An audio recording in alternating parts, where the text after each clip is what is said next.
Hello and welcome. It is another rousing edition of the Inside Mizzou Athletics Podcast. I'm Matt Michaels. Hello, Brad Trinago. Hello, good to see you, man. Good to see you, too. We are just flipping out over here on the pod this week. I see what you did there. Yeah, well, you'll understand in a bit if you're listening. Our podcast is brought to you by Shelter Insurance, ranked number one in customer satisfaction for auto insurance in the Central Region by J.D. Power 5 of the last 6 years. We're your shield, we're your shelter. Also thanks to Socket Fiber, which is now available. It's the fastest, most reliable internet combined with local service and simple billing. Contact Socket today for voice data and internet services for your home and business. 1-800-SOCKET-3 or visit socket.net. Flipping out, flipping over, flipping up.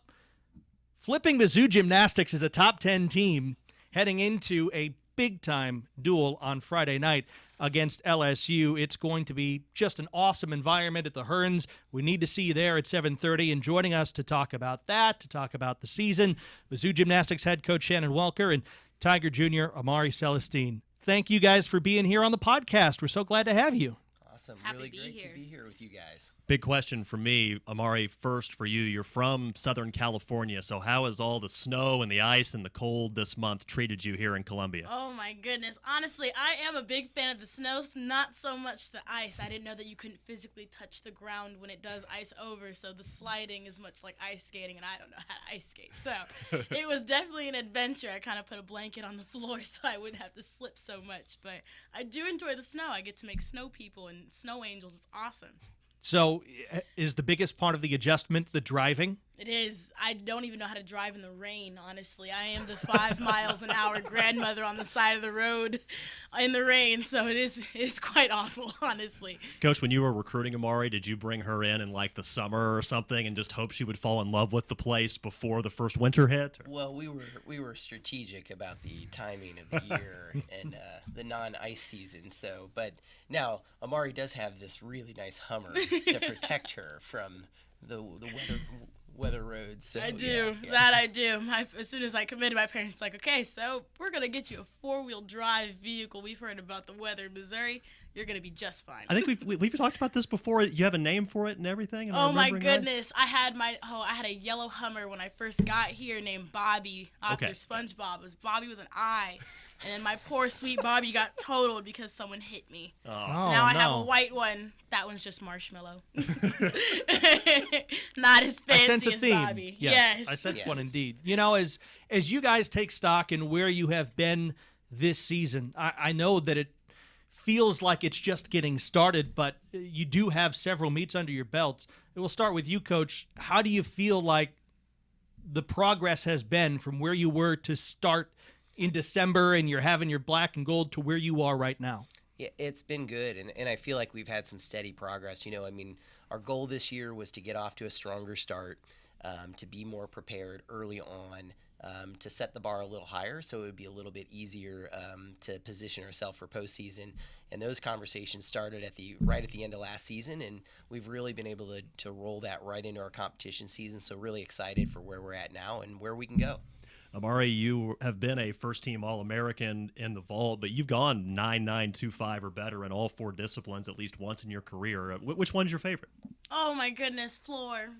I love floor. I get to entertain with floor. I get to interact with floor. It's not just flipping. It's like my personality is what is the biggest part for me. But I'm happy to be in beam. Oh, my goodness. That was definitely a highlight of my career was my 9.9 on beam. So, yes, I'm excited to say I do have 9.9s on all 4 events now. When it comes to floor, what goes into the choreo and how individualistic is it for you compared to a teammate? Because that is the big part of being an entertainer and the one chance you do have to be an entertainer really when you're on the floor and doing that discipline. So my brother and I actually choreograph it together. My brother is 17, so 16 years old now. And so he's helped choreograph my last 4 floor routines. So I think it's just easier for me because he knows me as a person and knows what looks good on me, what doesn't look fantastic choreography-wise. But I feel like it just helps me.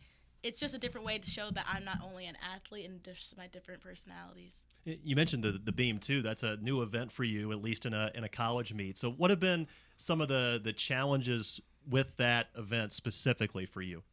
Oh my goodness, I haven't always been a beam kid, honestly. I've never been able to just be comfortable over there just because I'm pretty much just a power tumbler. Just vault and floor have really been my main events where I'm like, I know I can do this. And then, of course, I have bars as well that I've been able to do my past 2 years. But the biggest struggle with beam was just being okay with the fact that I will not always be perfect at the event. And we have so much depth on our beam team, honestly. We have a lot of great girls who are more than capable to do the event. So it was just like not comparing myself as well because I'm not in the same spot as everyone, knowing that I don't have as much experience. So just being able to push myself in my own lane and just focus on me was the biggest part. You know, Coach, you have the group that's called the Beam Queens, and I can remember a conversation that we had. It was a couple years ago where you were in the middle of a season and you weren't living up to that expectation. How has it turned around to where the depth of this group now shines to where you've got that as your reputation in terms of the 6 you're going to throw out there in any particular meet on the beam? Yeah, well, we've been fortunate to have some obviously very talented student athletes, but some really great balance beam coaches as well. And so I think those have been things that have been able to kind of facilitate that nickname or that for us. And so, yeah, we're excited about what we're able to do there. We know that it's just part of our culture now. As we hit routines, it doesn't matter what event it is. You know, balance beam can be a very challenging event for some teams. We found a way to just prepare and get the right people and have the right mindsets that they're able to go out there year after year and do a good job for us. You mentioned being able to bring a lot of talent in and having so much depth. Have you found, Coach, that the success, especially that the program has had the last couple of years, has helped you when you're out recruiting? Absolutely. I mean, I think we are now being able to, and I remember I heard Coach Drink say this. He's like, we're now able to select the people we want to come in here, and we've gotten a lot more selective, not only about the athletic talent, but the person too. And I think that's been a very big part of our turnaround and our success is that piece of it right there, is getting the right people in there, not just the right athlete. Is maybe a good example of that on this team someone who just set a program record on the bars, in Mara Titersoli? I mean, she already has a 10 pedigree in her history in competition, and she says Missouri is the place where I want to continue transferring in. Is that maybe the example you hold up and say, hey, this is the type of athlete that we can bring in here, and oh, by the way, this is the type of success that you can expect to replicate in the SEC when you come here? Yeah, she has made me look really smart. So, so I don't want to sell that all on me but it wasn't hard. I mean, obviously she was super successful at another program, and we went into a recruiting battle with a Big Ten team who will go unnamed. And I just pointed out, I said, look what we've done the last couple of years. And I think that success, along with kind of our culture and just the right person too, that was a part of it too. She wanted to feel the right fit.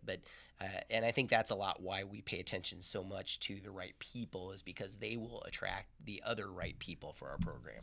Amari, whenever Coach talks about the right culture, what does that mean to you? It just means that we're family oriented, honestly. I feel like if we don't move as a unit, seems like to be like a very individualized sport, but if we don't move as a team, then that's where it really gets us. You can tell we're not cohesive. You can tell that we don't really have all of our ducks in a row. So when he's talking about recruiting the right people, it's just recruiting the right people that fit into our culture. So it's not only like they're good athletes. Everybody can be a good athlete, but not everybody can be a great person. So we're looking for good people to help represent us, because at the end of the day, I still have University of Missouri on my back, even though I'm not wearing any Mizzou clothing, if that makes sense.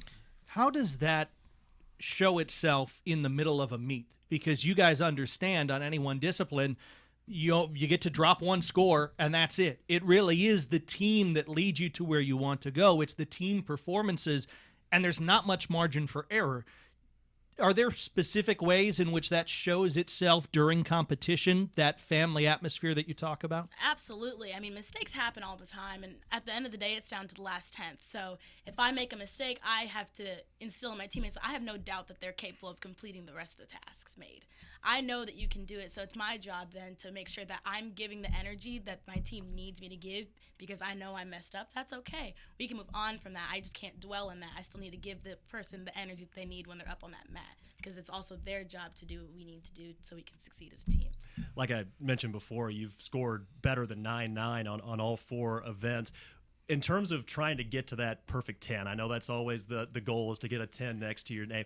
Do you think about that a lot? Do you feel like, okay, if I do this one part a little better, that's what's going to get it there? Or do you try not to think about that too much? So I think it's really individualized as I go on throughout my skills. So I can't really, I've definitely learned from someone once very wise, told me that I can't think about the rest of my routine. I have to think on the skill that I'm actually doing at this moment. I can't control what's going to happen in the rest. I can only control what I'm doing right now in this moment. So just making sure when I do start my routine, when I do salute, that my first thing in my mind is, okay, let's breathe, and then let's focus on the skill that I'm about to take at hand. Let's focus on the real task that I'm about to complete right now. And if that gets me a 10, that gets me a 10. If a mistake happens, then it happens, and then good news is I get to do it again in the next 4 days.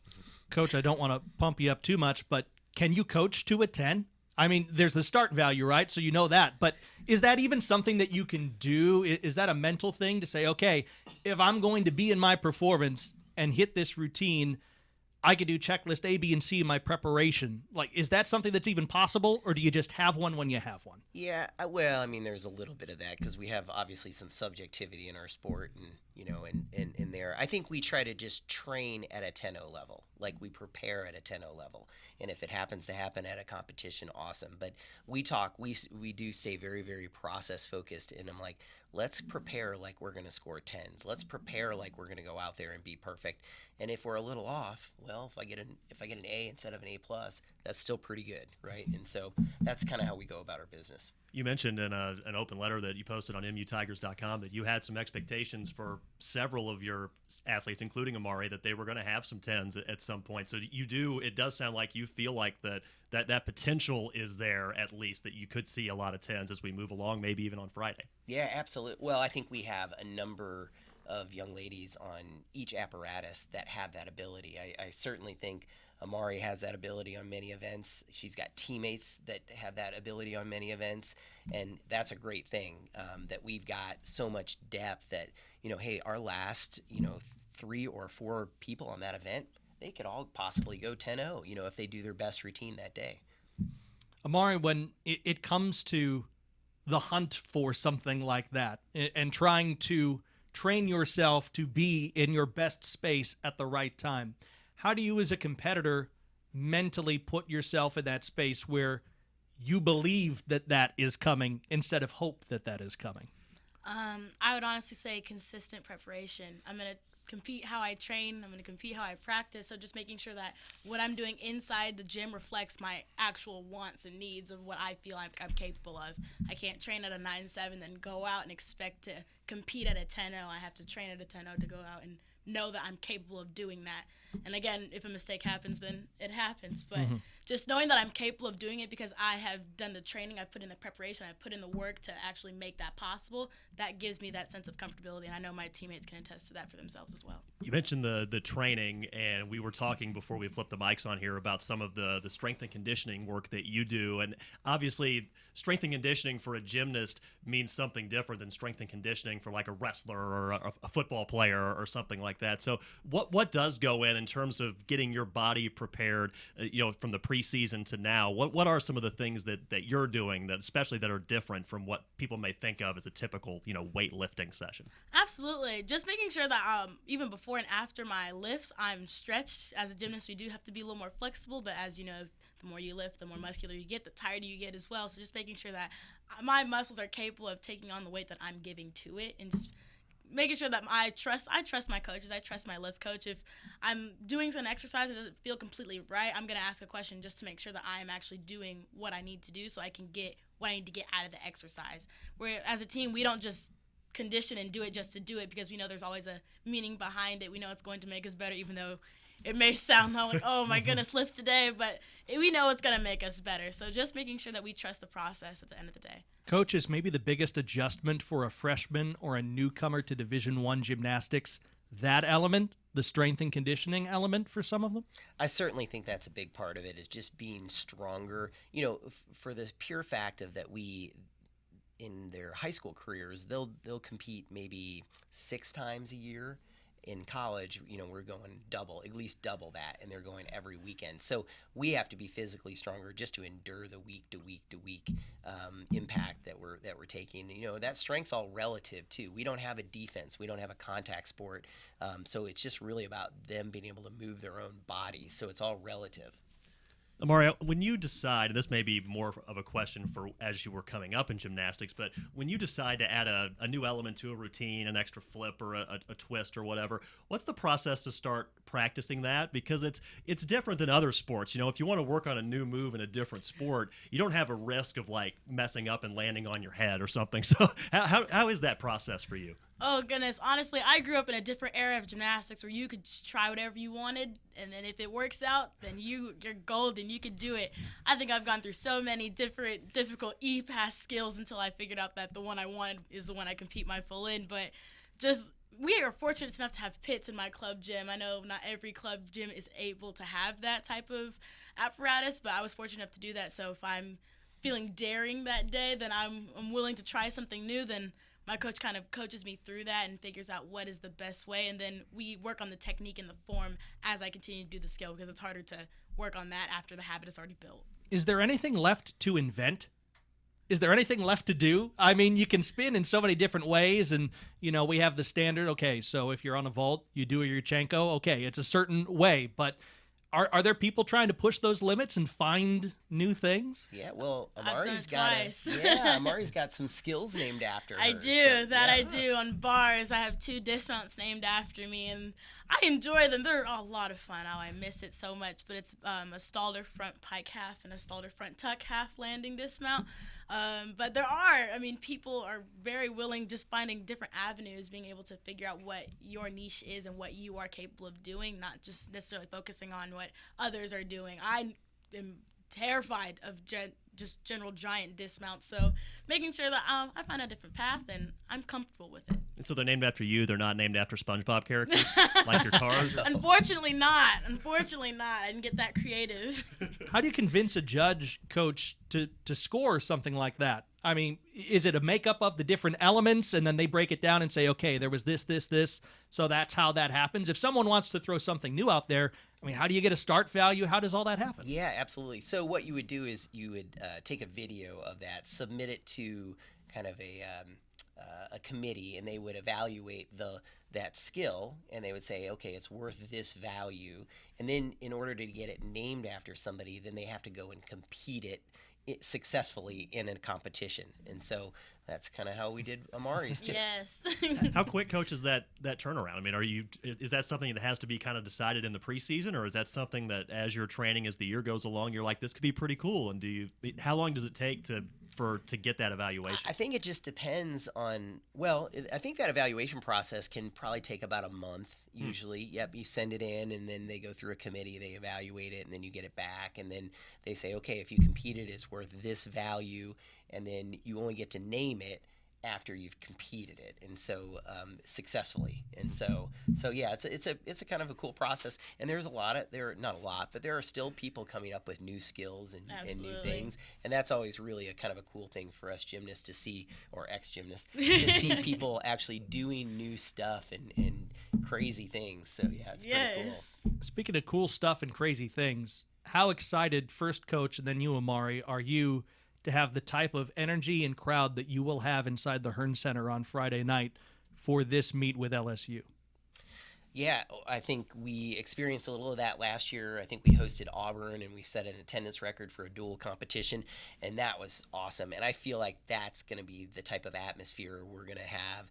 And it's just so exciting to see what we've built from a program, and seeing some of the rewards of the crowd and fan base support and just those things. It is really cool to see that, and it's been a long journey. Yes, that it has.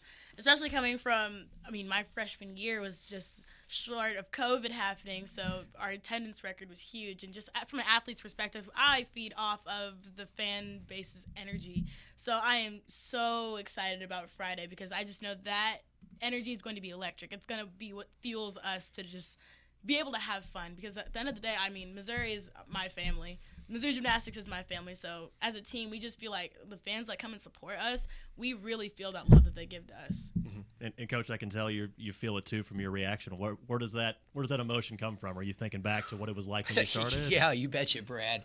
There were some, and this was probably pre-Amari. So, but man, there were some tough years there where it was, but from a performance and from a fan base, and look, we don't expect fans to come if we're not putting out a really entertaining product, and that's what we have now, and they're fun and they're entertaining, and I think some of that emotion was me thinking back. I'm like, boy, those were some tough years there for a while. And so to see it finally come to fruition, 8, 9, 10 years later, it's really cool. And again, it's, we get to do it with great people, and I think that makes it fun too.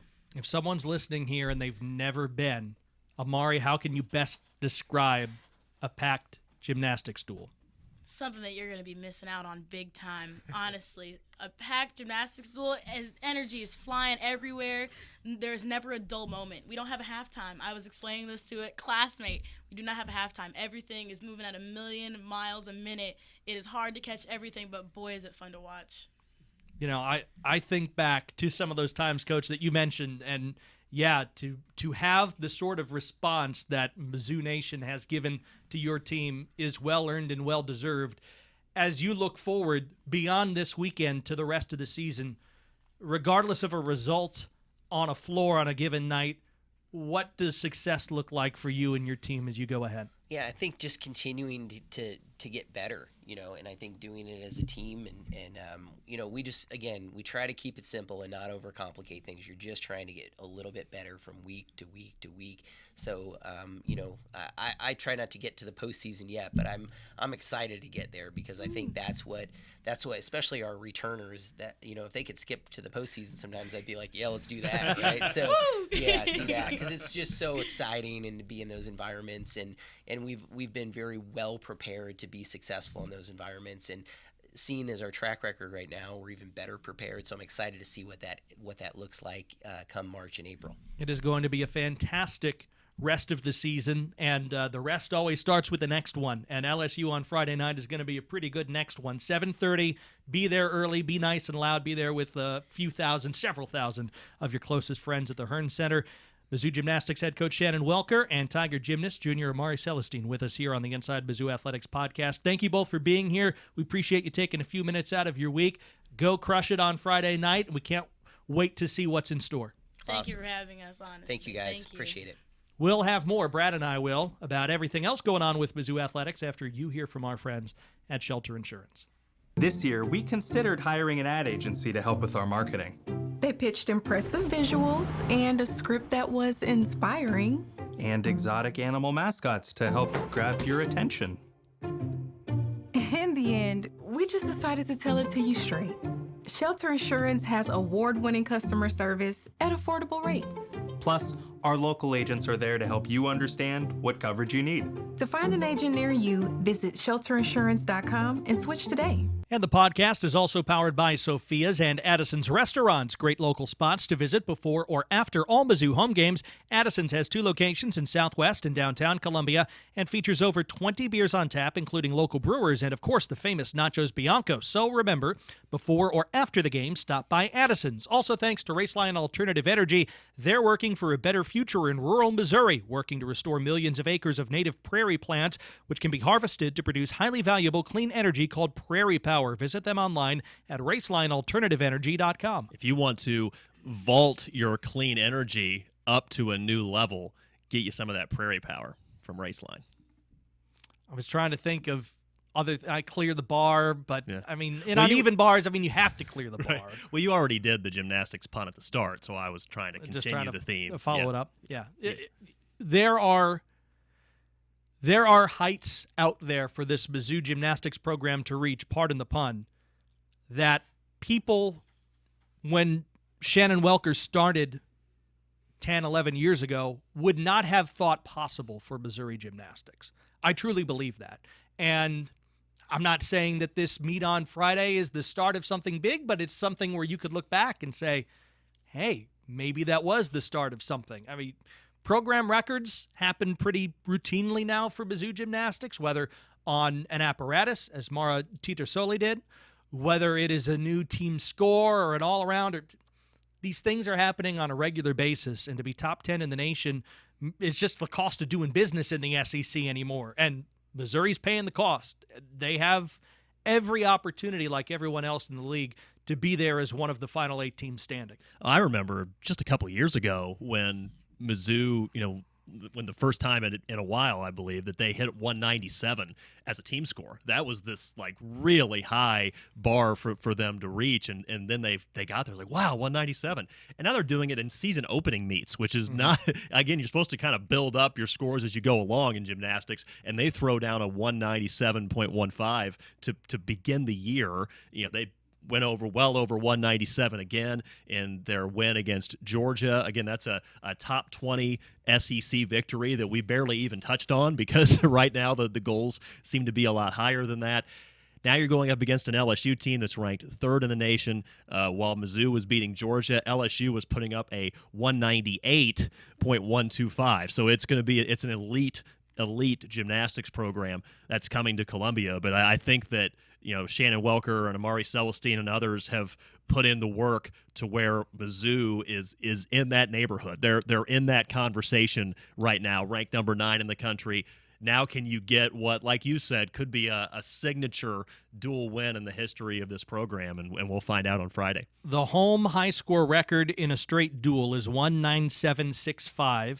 The quad record is 197.675, and of course the all-time record was actually on the road at Arkansas last year, which is kind of surprising considering that road scores count for a bit more in your automatic qualifier. 197.85. It's never been a 198. If there was ever going to be an opportunity, maybe. I don't want to put it too far on them, but maybe.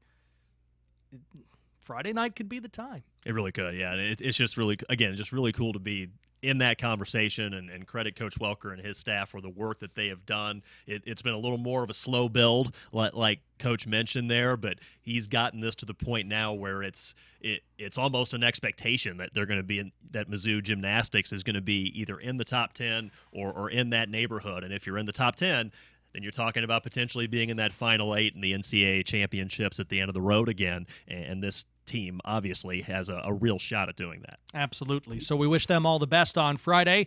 Mizzou men's hoops, hey, it's been a struggle. There's no two ways about it. Now 0-6 in the SEC, still looking for win number 9 on the season. 63-57, they drop one at Texas A&M. I feel like when you hold an opponent to 29% from the field and 22% from 3, you don't have a lot of bad things to say. Unfortunately, you allowed 37 foul shots. I wonder if some of the adjustment to running a primary zone defense against Buzz Williams and company led to maybe some more reaches and some more fouls that Missouri might not have otherwise had. I don't know the answer to that. I'm not the basketball coach, but it's just something that would make sense to me in terms of how that game played out. And once again, Missouri could not overcome some of the scoring droughts that it had in the game, leading by 9 early on at 13-4, and then only able to score a couple of points in the span of 8 minutes. It's not that you're not trying, but trying isn't there. It's not putting the ball in the basket, right? And so in this game, especially against a tough defensive team, there were so many good things you could talk about, but the offense, unfortunately, wasn't usually one of them. Texas A&M is also the best rebounding team in the nation in terms of rebounding margin. So if the shot's not falling, you're only getting one crack at it most of the time, and so that just made it a struggle throughout. Certainly wasn't the prettiest game, and for Mizzou, you mentioned defensively, one of the better defensive performances all year. I mean, you go on the road against a conference opponent and only allow 63 points, allow less than 30% shooting, like you mentioned. Certainly a lot of positives and some progress there. I'm intrigued by Jordan Butler. He earned the opportunity to start, and I think defensively, to me, I've seen flashes from him. Obviously, he's 7 feet tall, which helps, but he does a good job of, if people attack the paint, he walls up and he makes it difficult to score over the top of them. I mean, he's still a true freshman, so it's a work in progress, but I think there are some pieces there with Butler that you can be excited about going forward. I've bragged on Anthony Robinson multiple times here on this show. I just really enjoy watching him play. The A&M game on Tuesday night wasn't his best performance, but clearly he's shown the potential is there. Tamar Bates, he's still got multiple years of eligibility left, and he continues a really, really good season in his first year here in Columbia. He scored 16 points in the game.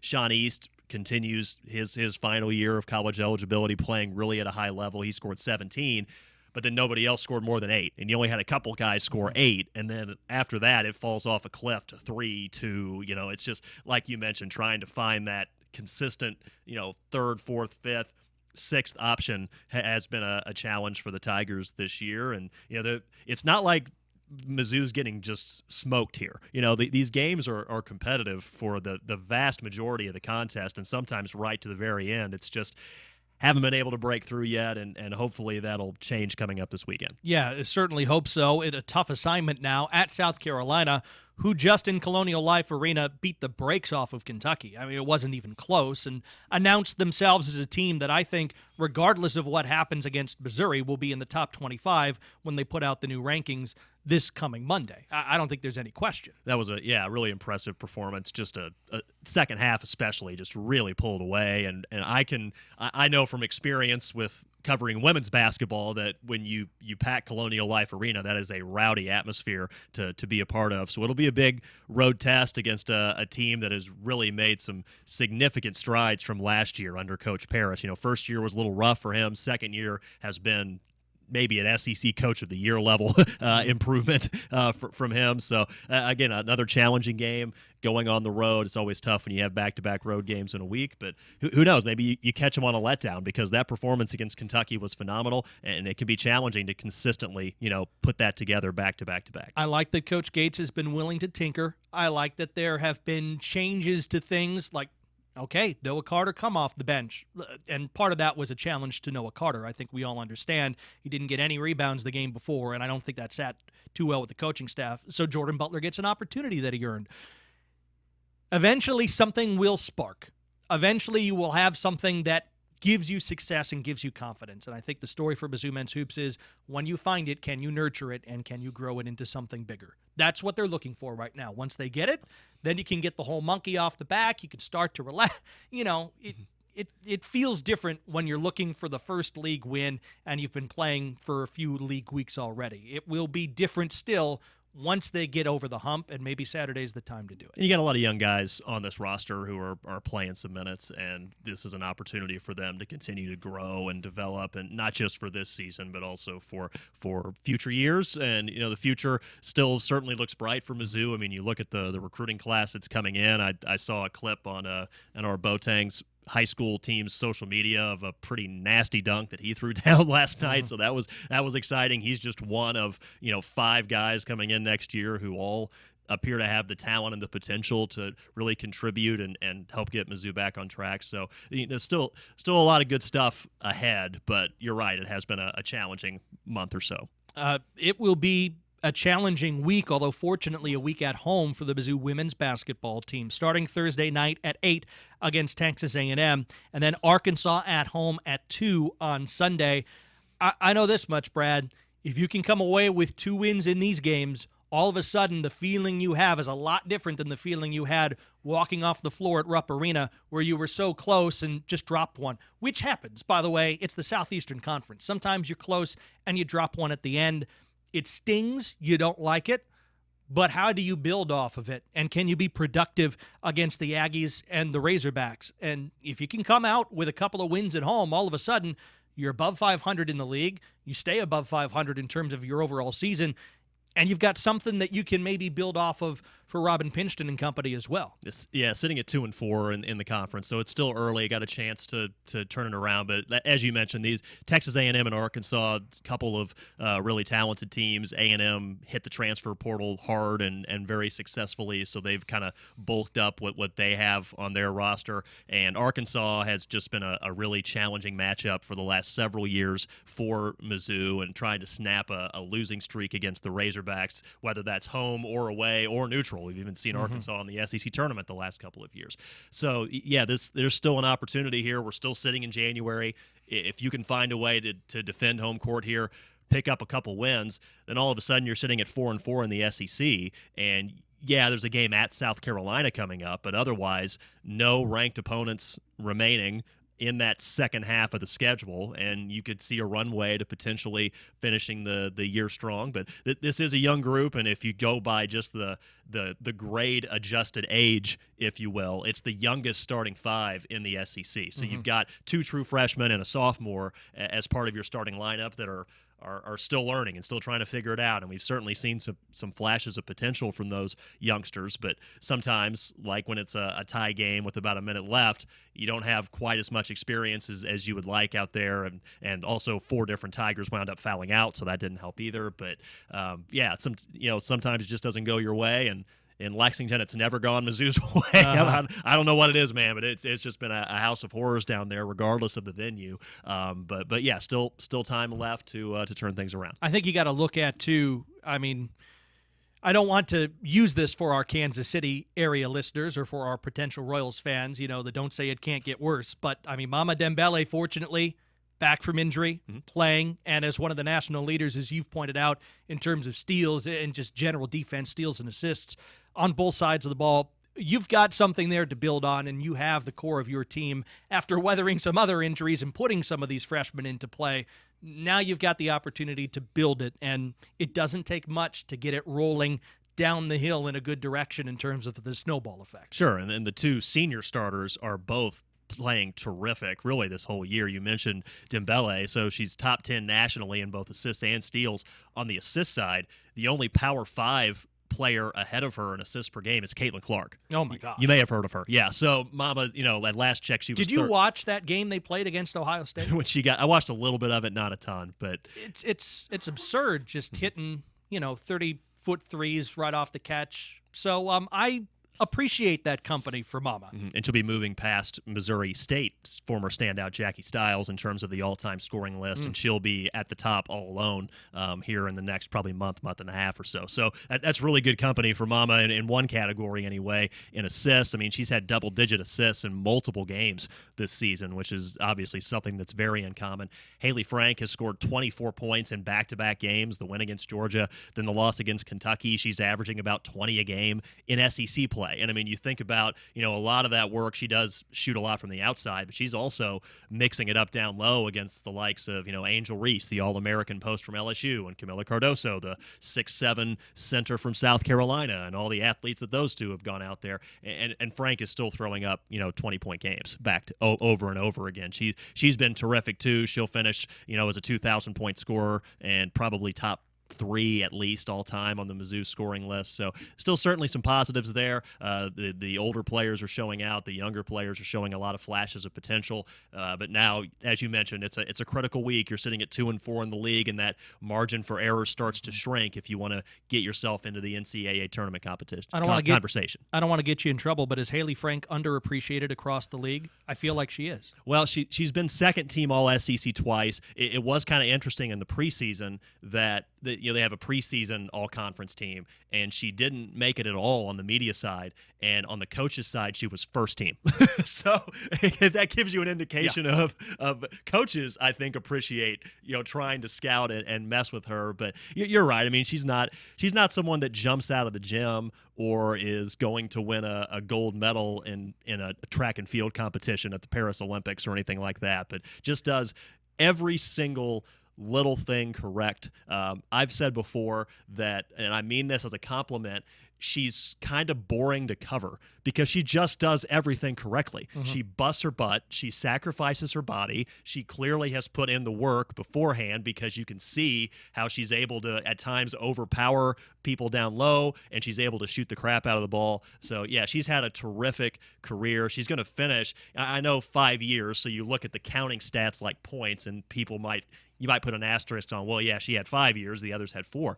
But she's going to finish as the all-time leader in Mizzou women's basketball history in terms of free throw percentage and three-point percentage. And 4 years, 5 years, that doesn't really matter. That's a percentage stat, and she's going to be well in front of anybody else in the history of Mizzou women's basketball in both of those categories, unless she falls off a cliff the next month and a half. So it's been a terrific career for her. Absolutely.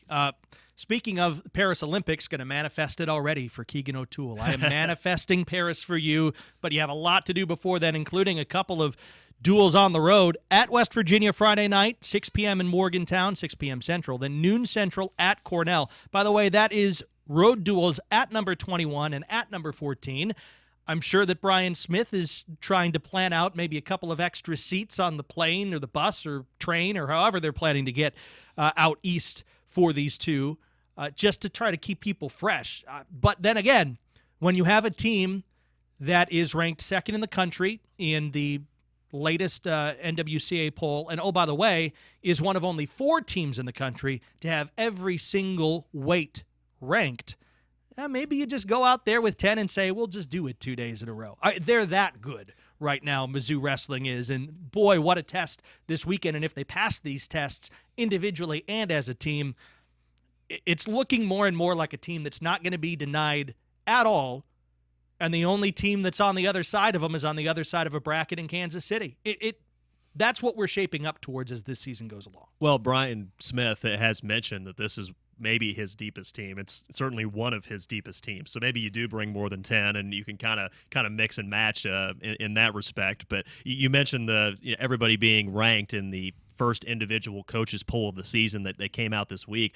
Also 5 in the top 5. And Mizzou's the only school that can say that. They have 5 wrestlers in the top 5 of their respective weight classes. Keegan O'Toole, of course, and then Brock Mahler, Peyton Mako, Rocky Elam, Zach Elam, Noah Certain and Clayton Whiting aren't too far off. They're both in the top 10. And it's everybody at the back. So if you face them in a duel, it's like, okay, go ahead. You got a couple early. That's great. Oh, face these last 5. Right. Yeah. Who's going to want to do that? Yeah, not ideal. And then obviously you look ahead to the NCAA tournament, and I think the expectation at this point, which credit to Coach Smith and his program for setting the standard, but the expectation is that Mizzou will qualify in all 10 weight classes for the NCAA tournament. And if you've got guys, certainly you're hoping that Keegan O'Toole can repeat as a national champion, and that maybe you can pick up another natty here or there from some of the other guys that are currently in the top 5. But also, if you can steal some team points from some folks that aren't ranked as highly, that maybe can sneak in a win or two and help you kind of pile up some points there, that's the way that you get into that conversation for a national team trophy, national team plaque in the top 4. Well, and when Missouri has been a podium team in, our recent memory, in the time that Coach Smith has been coaching, that has always seemed to happen, whether it is the week of the NCAA tournament or whether it is leading up to it.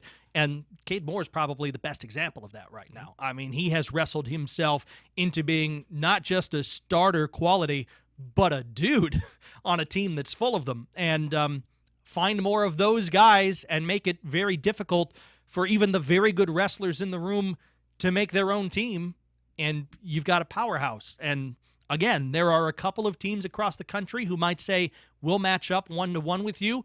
Oklahoma State might feel like they're one of those, and that big duel coming up in a couple of Sundays at the Hearn Center. But that's about it. And when you get to tournament time, that gets really exciting when you can say that. I would agree. And that long streak of conference tournament titles certainly has a real potential to continue this season. And then who knows what will happen in Kansas City at the NCAAs. All right, so a lot of fun going on there. I would say that I am missing things. We talked about gymnastics already, so we're not really missing that. Men's golf is going to be in Tucson on Monday. So, again, just rough in terms of casual climate for those poor guys. Yeah, poor guys. Super jealous again. Volleyball, just off the court, they've had some success in the transfer portal, and they added a 2-time national champion setter and Marina Crownover, so that's a nice addition, and she'll be a redshirt sophomore, I believe. So they've had transfers from Texas A&M out of the SEC and Illinois State. So Coach Sullivan, speaking of programs that are kind of resetting expectations, Coach Sullivan did that in a hurry with her terrific work in her first fall, so continuing to boost up the talent in her room. Congrats one more time to Darius Robinson. This time he was named a first-team academic All-American as he makes his way toward the NFL coming up in the fall. So, lots of good stuff happening all around Mizzou Athletics. Just announced before we went recording, Alex Honnold and Jenna Laird are both 2024 all SEC preseason softball players. Laird's been there a while. I think everybody understands where the Tiger Keystone ranks in terms of some of the best shortstops in the game. But for Honnold, it's a first time. And that's what happens when you lead your team in on-base, slugging, runs, batting average, and triples during your junior season. You get to be a senior. She was a top 25 for Player of the Year, and you need to have strength up the middle.